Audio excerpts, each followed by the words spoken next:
Hyundai की small SUV Kasper बहुत जल्द भारतीय कार बाजार में लॉन्च होगी। इसका मुकाबला कहने को तो सब फॉर्मेट कॉम्पैक्ट एसयूवी की जो सस्ती गाड़ियां हैं जैसे कि रेनो की काइगर की बात करें या निसान की मैग्नाइट की बात करें उनके साथ होने वाला है, लेकिन बात इससे कुछ अलग है और वास्तव में इसका मुकाबला टाटा की HVX या फिर हॉर्नबिल नाम से आने वाली गाड़ी के साथ होगा। और साथ ही साथ हम मान सकते हैं कि बड़ी जो टक्कर होगी वह होगी मारुति सुजुकी वैगनआर के साथ। क्यों होगी, जब हम ये पूरा वीडियो देखेंगे तब कहीं ना कहीं हम ये समझ पाएंगे कि वास्तव में मामला क्या है। तो साथियों, ये जो हुंडई की माइक्रो एसयूवी या फिर स्मॉल एसयूवी हम बात कर रहे हैं, तो ये जो है वो वेन्यू से थोड़ी सस्ती होगी और डायमेंशन फीचर्स वगैरह में भी वेन्यू के थोड़ा नीचे रहेगी। ये कुल मिला के उस प्राइस रेंज में जिसमें लगभग 4 से 6 लाख के बीच में गाड़ियां बनती है, उसमें ये कास्पर बहुत जल्द भारत में आने वाली है। एग्जैक्ट लॉन्चिंग की बात करें तो इसकी टेस्टिंग अंतिम दौर में है और ये पहले दक्षिण कोरिया में ही लॉन्च होगी और 2021 के अंत तक वो वहाँ लॉन्च हो जाएगी,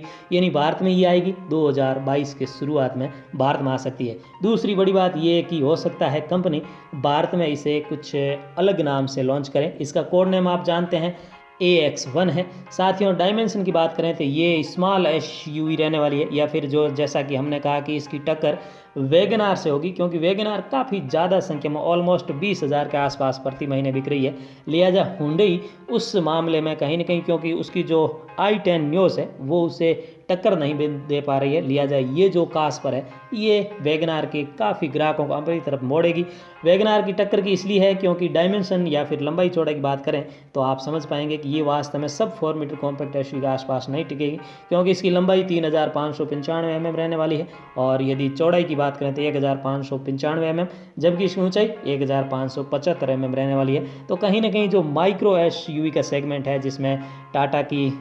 हॉर्नबिल हो या फिर मारुति सुजुकी इग्निस की बात करें या महिंद्रा की KUV100 की बात करें जो बहुत कम संख्या में बिकती है, तो कहीं ना कहीं उनके आगे पीछे ये गाड़ी रहने वाली है। और सबसे बड़ी बात ये कि इसमें जो इंजन होगा वो काफ़ी शानदार होगा, 1.2 लीटर का होगा जो 84 bhp का पावर जनरेट करेगा 115 Nm टॉर्क के साथ। तो कुल मिला के इंजन के मामले में ये गाड़ी अंडर पावर नहीं रहने वाली है और लोग इससे काफ़ी सेटिस्फाई होंगे यदि खरीदेंगे तो इसकी टाइमलाइन की बात तो हमने कुछ कर ही ली है, फिर भी आपको बता दें कि एक अनुमान के अनुसार सितंबर 2021 से इसका प्रोडक्शन दक्षिण कोरिया में शुरू हो जाएगा और ये अक्टूबर के बाद कभी भी दक्षिण कोरिया में लॉन्च हो जाएगी और 1-2 महीने वहाँ इसकी बिक्री के बाद ये 2022 के शुरुआत में भारत में लॉन्च हो जाएगी। प्राइस की बात करें तो एग्जैक्ट हम ये मान सकते हैं कि इसकी एक्स शोरूम प्राइस 4.5 से 5 लाख के बीच में कहीं रहने वाली है। फीचर्स की बात करें तो बहुत सारे नए और आधुनिक फीचर्स इसमें मिलेंगे जो आमतौर पर आपको 8 से 10 लाख की गाड़ी में मिलते हैं, वो सभी फीचर्स